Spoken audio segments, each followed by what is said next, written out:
Tensions are rising in South America. Venezuela is staking its claim to oil-rich Essequibo, and now, the US is stepping in to protect Guyana. But why? And how far is America willing to go? If that regime were to do something such as that, it would be a very bad move. It would be a big mistake. For decades, the territorial dispute over Essequibo has remained a sore point between Guyana and Venezuela. However, recent developments, including a significant oil discovery and military maneuvers, have turned this diplomatic standoff into a potential flashpoint. The US, long seen as an economic and military powerhouse in the Western Hemisphere, is making it clear that it stands behind Guyana.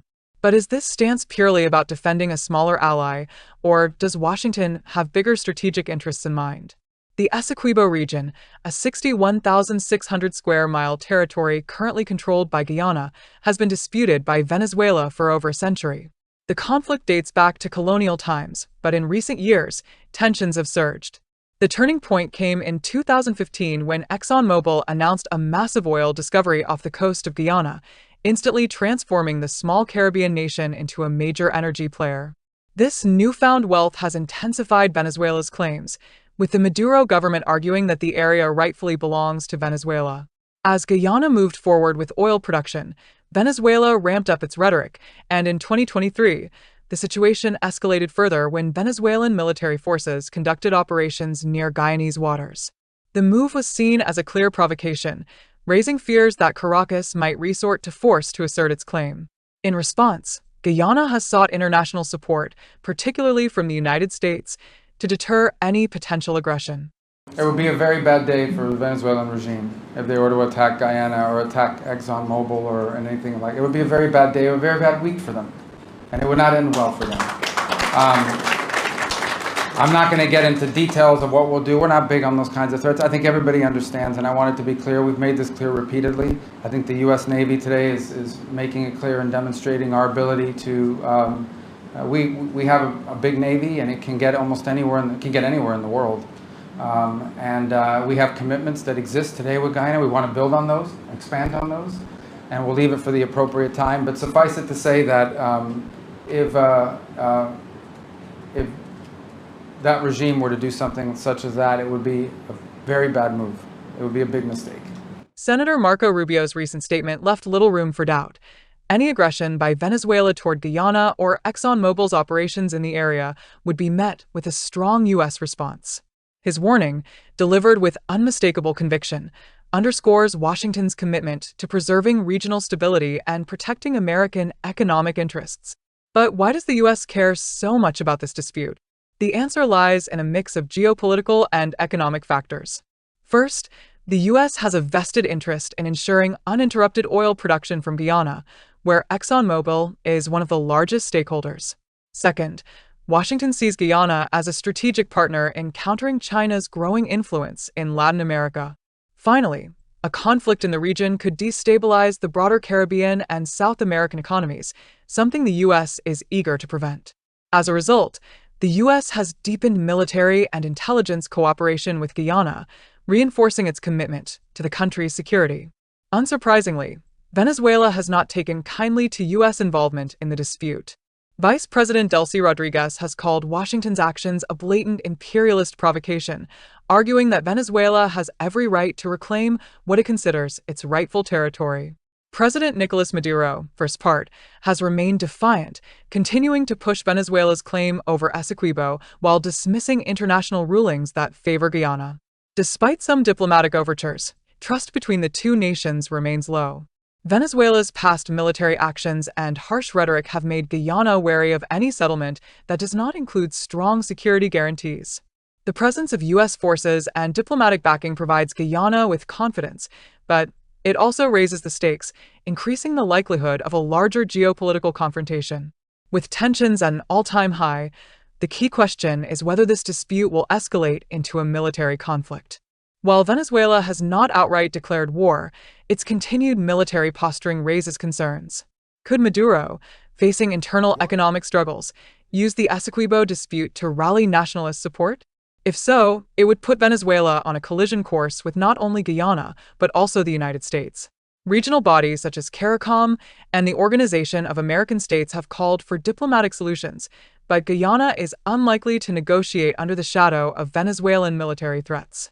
Meanwhile, the U.S. has suggested that further aggression from Venezuela could result in economic sanctions, targeting its oil exports, already heavily sanctioned by Washington. However, Venezuela has strategic partnerships with China and Russia, both of whom might step in to support Maduro's government. The evolving political landscape in both Venezuela and the U.S. will also play a crucial role in shaping what happens next. This isn't just about a border dispute. It's about oil, power, and influence. The U.S. is making it clear Guyana is under its protection. But how long can this fragile balance hold? As the situation continues to develop, the world watches closely. Will Venezuela back down in the face of U.S. opposition, or will Maduro double down on his territorial claims? With oil, politics, and global superpowers in play, this is more than just a border dispute. It's a high-stakes geopolitical chess match. Stay tuned as we follow this evolving crisis. Security, trade, energy, investments, infrastructure, democracy, regional peace and stability, human capital deployment and development. I am very pleased at the reassurance of the U.S. in ensuring the safeguard of our territorial integrity and sovereignty. Our partnership and joint commitment to the safeguard of this region from every disruptive force is key to the maintenance of democracy and adherence to the rule of law. The threats from Venezuela were specifically discussed. Their blatant violation of the ICJ order and Argyle Declaration were noted.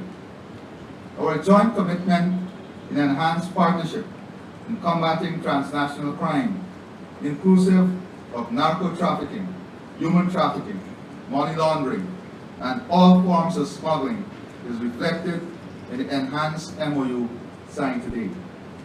We have reassured our partner that we will continue to ensure all international and local labor laws are adhered to in the hiring of regional and international labor. Further, with our expanding healthcare system and critical shortage of human capital, we will explore areas of collaboration in filling existing gaps. We were able to identify key infrastructure that are also critical to regional development as possible areas for investment and development. We have committed to working closely together on the deployment of our energy potential, ensuring greater integration, value creation, and regional energy security. Food security and enhanced trade through joint initiatives to remove hurdles and expand existing areas of interest is key for both countries. I'm confident that the outcome of this visit has further aligned our policy agendas, shared commitment and partnership that will see enormous benefits for our two countries and the region. Let me once again thank Secretary Rubio for his personal commitment and that of the U.S. government to Guyana and this region in general. I thank you. Thank you. Thank you, Mr. President. And we've been working together and interacting for some time during my time in the Senate. But I told him I wanted to wait until I was Secretary of State to visit, and so here I am. And I didn't know that was going to happen, but I'm grateful for this visit and for the warm welcome we've received. And it's an exciting time to be here. I think, and to the people of Guyana, thank you for welcoming us. I hope you fully appreciate and understand this is one of the most exciting places in the world to be right now, because you have the opportunity at this moment to transform this country for generations. And we want to be your partner. We want to be your partner in making that possible. We think it's a mutual benefit to see that happen. I get to visit in this job, already have, a number of countries in the 9 weeks. I've only been on the job for 9 weeks, so let the record reflect, after 9 weeks was one of my first visits here that I've taken abroad. But we get to visit a lot of countries, and when you visit, you have some countries, unfortunately, are facing tremendous challenges and they're just looking to stabilize. Other countries are looking to improve and make progress. This country has an opportunity to transform. And that's rare in the history of nations, to have an opportunity for transformative change. And what I mean by transformative change is not simply oil and gas fields. And that's very important. Natural resources are critical. But that is just the basic ingredient that allows prosperity to happen. One of the topics that's talked about all over the world today is data centers and the digitization of the economies, artificial intelligence. Do you know what you need in order to do that? You need to have really good scientists and engineers and technicians that know how to run it. But the most important thing you need to be a dominant presence in the world in data centers and artificial intelligence is reliable and affordable energy. That's just one example, among many others. You have an opportunity to expand in a responsible way agriculture production, not just for the needs of your population, but for the region. And to do it in a way that safeguards the beauty and the natural environment that's pristine. You have an opportunity to expand in issues of ecotourism. I'm not a big fan of ecotourism. I'm not against ecotourism. I'm not an ecotourist. I like staying at hotels. I'll do it. Maybe I'll go somewhere. But there are people that love this stuff. They love it. And you have an opportunity to do that in an incredibly responsible way. I'm just touching on a few things, but that are opportunities before you. And that shared prosperity for your country that will come as a result of that is transformative. The lives of your children, the lives of your grandchildren, your lives are going to look very different in 5 to 10 years under this leadership and under this vision as it continues. And we just want to be a partner. Why do we want to be a partner? Just to be frank, why does the United States care about it? Number one, we care about it because we think it creates a level of stability in the region which we share. Not just stability here, stability for your neighbors, because we believe prosperity can become contagious. Just like instability can become contagious, stability and prosperity can become contagious. It won't just help you, it will help all of your neighboring partners in the Caribbean basin and the region writ large. And we think that ultimately makes life in America safer and more prosperous as well. And so we want to look for every opportunity possible to partner with you. But the basic element of any of this, the basic element of progress and transformation and prosperity is always security. So number one, we want to make sure that some of the tragic regional problems that exist with crime, transnational crime, we have a huge problem in the world right now with organized gangs and narco-traffickers that destabilize societies. We want to make sure that never reaches here. And that's why today's MOU and the work we'll do together is designed not to stop it, but to prevent it from ever taking root, from ever finding its way here. Because unfortunately, sometimes crime is attracted by prosperity and targets prosperity. And the other are regional threats. The regional threats based on illegitimate territorial claims by a narco-trafficking regime. And I want to be frank, and I've said this during my time as a senator, and I have full confidence in saying it now as a Secretary of State. There will be consequences for adventurism. There will be consequences for aggressive actions. And that's why our partnership in that regard will be important. That is not what we want to be a feature of our relationship. But it is a necessity of our relationship because you have a very difficult challenge on your hands with a dictator that's making illegitimate territorial claims. And so you have our full commitment and support.